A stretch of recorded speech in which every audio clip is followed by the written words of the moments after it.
కాళోజీ నారాయణరావు నిస్వార్థ జీవి. సాహిత్యంతో ప్రజల చైతన్యానికి, తెలంగాణ ఉద్యమానికి ఊపిరులుదిన మహోన్నత వ్యక్తి ఆయన.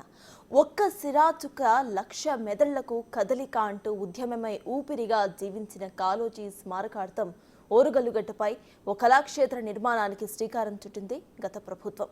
దశాబ్దం గడిచినా కూడా పూర్తయితే చేయలేదు. కాంగ్రెస్ ప్రభుత్వం మాత్రం అధికారంలోకి వచ్చిన 10 నెలల్లోనే కళాక్షేత్రాన్ని పూర్తి చేసి ప్రారంభించబోతోంది. తెలంగాణ సమాజానికి, ప్రత్యేక తెలంగాణ ఉద్యమానికి స్ఫూర్తిని నింపిన ప్రజాకవి కాళోజీ. ఆయన పేరుతో ఆయన సొంతగడ్డ వరంగల్పై కాళోజీ కళాక్షేత్రాన్ని నిర్మించతలపెట్టింది గత బీఆర్ఎస్ సర్కార్.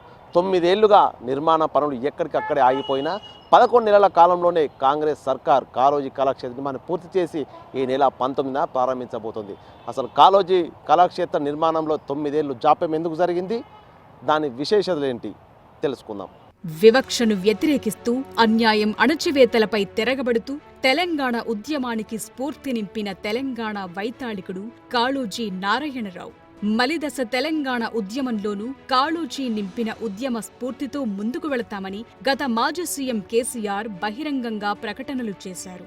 అంతేకాదు, ఆయన పుట్టిన ఓరుగల్లులో కళాక్షేత్రం నిర్మిస్తామని హామీ ఇచ్చారు. తెలంగాణలో మొదటిసారి అధికారంలోకొచ్చిన టీఆర్ఎస్ హన్మకొండలోని బాలసముద్రంలో కాళోజీ కళాక్షేత్రం నిర్మించడానికి ప్రతిపాదనలు సిద్ధం చేసింది. 2014 నవంబర్ 9న కాళోజీ జయంతి సందర్భంగా అప్పటి సీఎం కేసీఆర్ ఘనంగా కళాక్షేత్రం నిర్మాణానికి శంకుస్థాపన చేశారు. 3 ఏళ్లలో అందుబాటులోకి తీసుకొస్తామని చెప్పారు.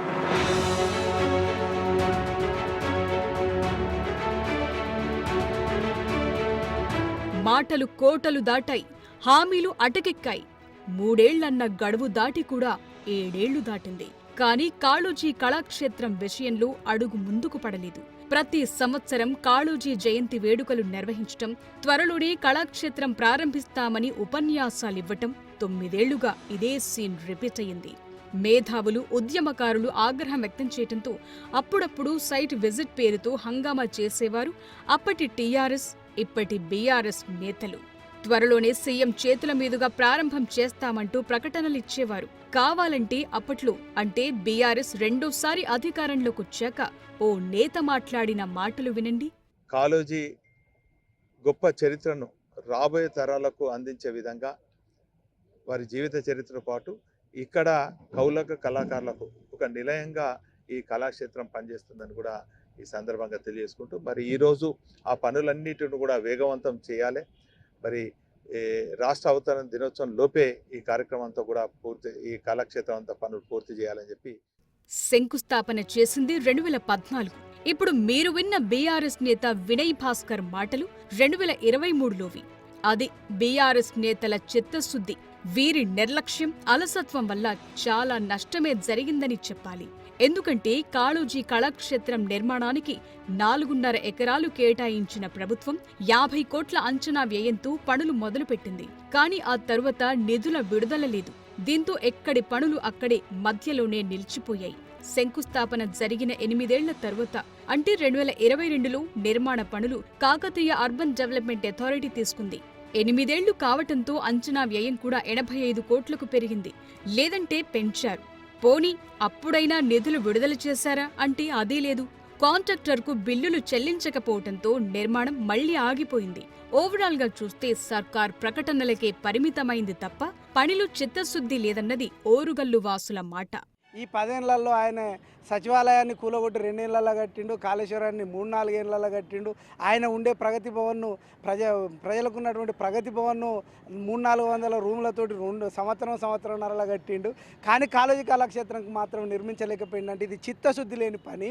ఒకవేళ నిజంగా చిత్తశుద్ధి ఉంటే ఓ ప్రగతి భవన్ను, ఓ సచివాలయాన్ని కూల్చేసి కట్టగలిగినటువంటి శక్తి ఉన్నోళ్ళు ఒక కళాక్షేత్రాన్ని నిర్మించలేని పరిస్థితి 10 ఏళ్లలో ఎందుకు దాపురించింది? ఇది తీవ్ర నిర్లక్ష్యానికి గురైంది. ఇది కనపడతా ఉన్నది. కాళోజీ కళాక్షేత్రం తెలంగాణ సెంటిమెంటుతో ముడిపడి ఉన్న అంశం. ఓరుగల్లు ఉద్యమకారులు, మేధావుల నుంచి కళాక్షేత్రం అందుబాటులోకి తీసుకురావాలన్న డిమాండ్లు పెరిగిపోయాయి. ఇంతలో బీఆర్ఎస్ ఓడింది. కాంగ్రెస్ గెలిచింది. అధికార పగ్గాలు కేసీఆర్ చేతుల నుంచి రేవంత్ కందాయి. 45 కోట్ల పెండింగ్ బిల్లులను వెంటనే రిలీజ్ చేశారు. దీనికి తోడు నిర్మాణ పనులను స్థానిక ఎమ్మెల్యే నాయని రాజేందర్ రెడ్డి నేరుగా పర్యవేక్షించారు. దీంతో 10 ఏళ్లలో కేసీఆర్ చెయ్యలేని పనిని జస్ట్ 10 నెలల కాలంలోనే రేవంత్ చేసి చూపించారు. అక్టోబర్ నెలలోనే నిర్మాణం పూర్తి చేసేశారు కూడా. ఇప్పుడు ప్రారంభోత్సవానికి సిద్ధమైంది కాళోజీ కళాక్షేత్రం. రేవంత్ రెడ్డి గారు రాగానే ఈ కళాక్షేత్రాన్ని విజిట్ చేసి దీన్ని పూర్తి చేయడం అనేది ఒక లిమిటెడ్గా 8 నెలల్లో కంప్లీట్ చేసి దీని ఇనాగరేషన్ డేట్ కూడా డిక్లేర్ చేయడం జరిగింది. సరే, కనీసం ఇప్పటికైనా కాంగ్రెస్ ప్రభుత్వాన్ని ప్రజలు ఎన్నుకున్నందుకు మరి వరంగల్ని కూడా సమగ్ర అభివృద్ధి చేస్తామని, హైదరాబాద్ తర్వాత దీన్ని 2వ పెద్ద నగరంగా చేస్తామని హామీ ఇవ్వడం జరిగింది. కేసీఆర్ డల్లాస్ చేస్తాం, న్యూయార్క్ చేస్తాం అని చెప్పిండు, వాళ్ళు చేయలేదు. కానీ కాంగ్రెస్ నాయకులు ఇక్కడ 11 మంది ఎమ్మెల్యేలు ఈ జిల్లాలో ఉన్నారు కాబట్టి ఈ కళాక్షేత్రం ఏదైతే ఇనాగరేషన్ జరుగుతుందో అదేవిధంగా ఈ కళాక్షేత్రాన్ని ఇంత తొందరగా కంప్లీట్ చేసి వరంగల్ ప్రజలకు అప్పజెప్తున్నందుకు కూడా కాంగ్రెస్ నాయకులకు అందరికీ కూడా ప్రజల తరపున అభినందనలు తెలియజేస్తా ఉన్నాం.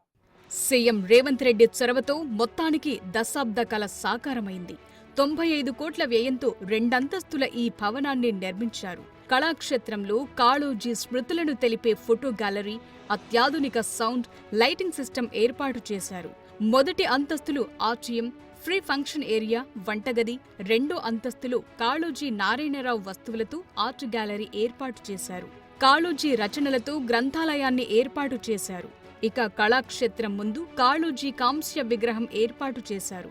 1100 మందికి పైగా కూర్చునేలా భారీ ఆడిటోరియం, అత్యాధునిక టెక్నాలజీతో కూడిన స్క్రీన్ ఏర్పాటు చేశారు. మొత్తంగా చూస్తే కాళోజీ క్షేత్రం ఇప్పుడు తెలంగాణలో మరో ఆణిముత్యం కాబోతోంది.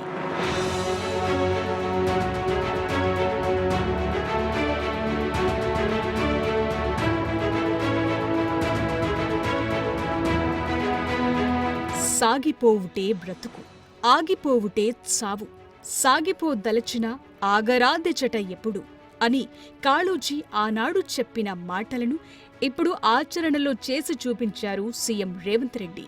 అందుకే ఇప్పుడు సర్వాంగ సుందరంగా ముస్తాబై ప్రారంభోత్సవానికి సిద్ధంగా ఉంది కాళోజీ కళాక్షేత్రం.